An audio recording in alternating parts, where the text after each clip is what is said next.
Hi viewers, welcome back to Subadra's kitchen.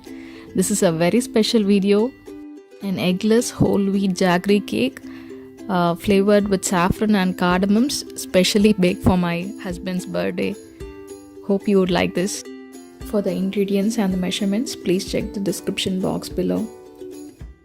To start with the dry ingredients, I have taken 2 by 3 cups of whole wheat flour in a sieve. To the wheat flour, I have added 2 teaspoons of baking powder and 1 teaspoon of baking soda and half a teaspoon of salt. With 1 teaspoon of freshly made cardamom powder, and I sieved all of these dry ingredients 3 or 4 times from a good height. Sieving the dry ingredients is very important step because it's going to incorporate more air into your flour, and the resulting cake will be very airy and light. To prepare the wet ingredients, in a large mixing bowl, take 1.5 cups of room temperature milk. I have boiled and cooled it down already, so I have used that milk. To it, I have added 1 cup of yogurt. It's very nice and thick and a really great substitute for egg. And 1 cup of flavorless cooking oil. I've used sunflower oil. And using a balloon whisk, I mixed all of the wet ingredients together. Just mix them till they all blend together and the oil doesn't float on the top. There are just 3 ingredients in this: milk, yogurt and oil. Once these 3 are mixed well, then I'm going to add jaggery, which is crushed, and I'm going to mix it also into this. Then I added 1.5 cups of jaggery, which I had already shredded and kept. Then I mixed the jaggery into the wet ingredients till it dissolved completely.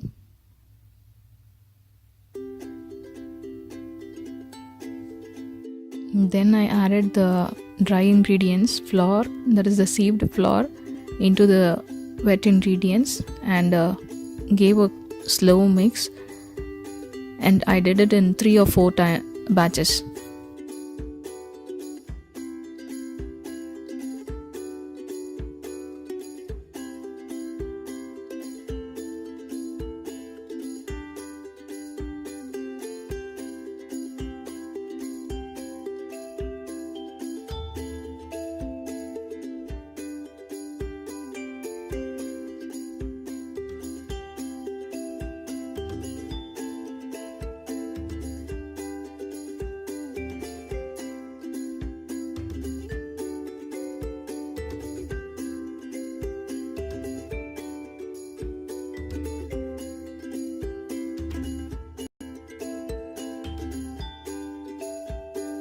I had already placed butter paper in 2 separate pans, and I poured the batter into both the pans in equal quantities. I wanted to make 2 layers of the cake, so I baked them in 2 pans. They can also be made in 1 pan and then cut it into 2 pieces. I baked both the cakes in a preheated oven at 180 degrees for 30 minutes. My cakes were done exactly in 30 minutes. Just bake till a toothpick inserted comes out clean, and my house was just filled with the cardamom flavor of the cake. The cakes came out very soft, though they had some cracks on top. I'm going to cover them up with frosting, so never mind. They were extremely soft, I would say. I baked the cakes the previous day and did the frosting the next day. I'm going to make whipped cream frosting. I'm going to use these for whipping the cream. So I placed them in the freezer to get them as cold as possible. Before putting them in the freezer, just make sure they are completely dry. And I'm going to use this whipping cream, which has 40% of fat. The more fat you have in your cream, it's going to be easier to whip them up.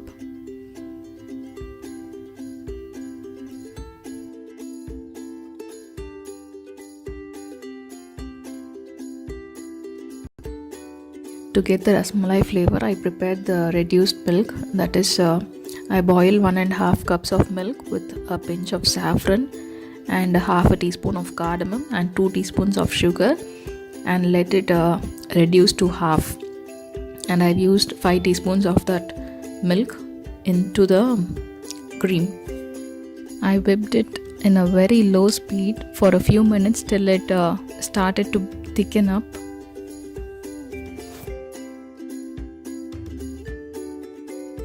Then I added 1 teaspoon of sugar to this. You can also add more if you wish to. And also a pinch of cardamom powder into this. You may also add vanilla essence if you prefer that.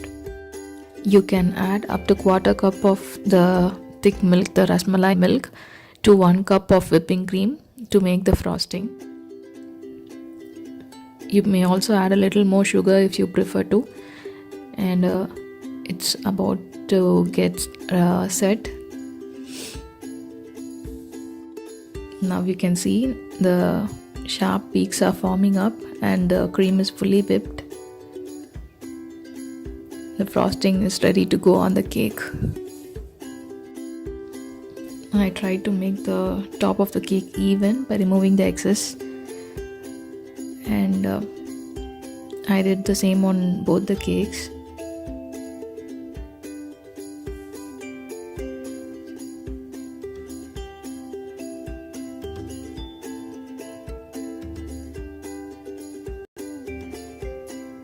Placed a dollop of the cream on a plate. Then I inverted the first cake over it. Then I topped it up with rusk, the thickened milk flavored with saffron and cardamom, and it was just absorbed so well in the cake that it really tasted like a rasamalai cake. Be generous in adding this. Then I covered it up with 1 layer of the whipped cream frosting, and then placed the second cake also inverted on top of this, and then topped it again with the rusk, the thickened milk, and the whipping cream and the whipped cream.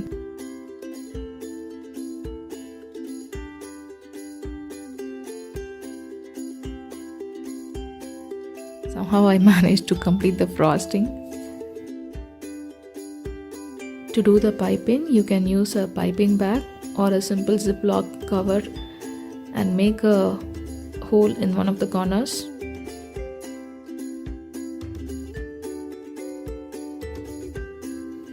You can use any nozzle of your choice. I've used this nozzle to make the border pattern.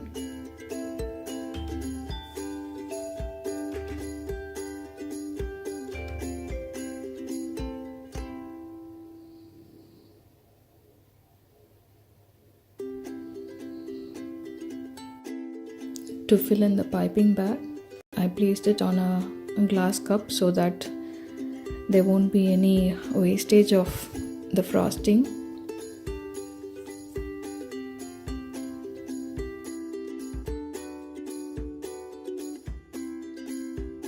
Now my piping bag is ready.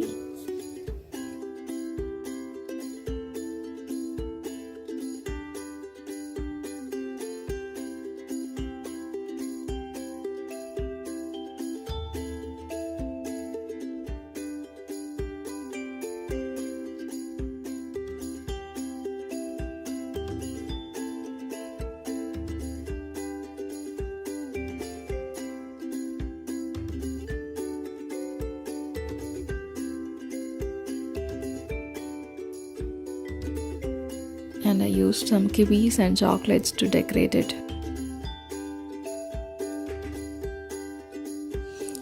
And then I topped it up with some chopped almonds and a few strands of saffron, and my cake was all set. My first eggless whole wheat Jaggery cake tasted so yum with the rusk with saffron and cardamom, and it tasted so divine. Hope you would try this recipe and share your feedback. If you enjoyed the video, please like, share and subscribe to my channel. Thanks so much for watching.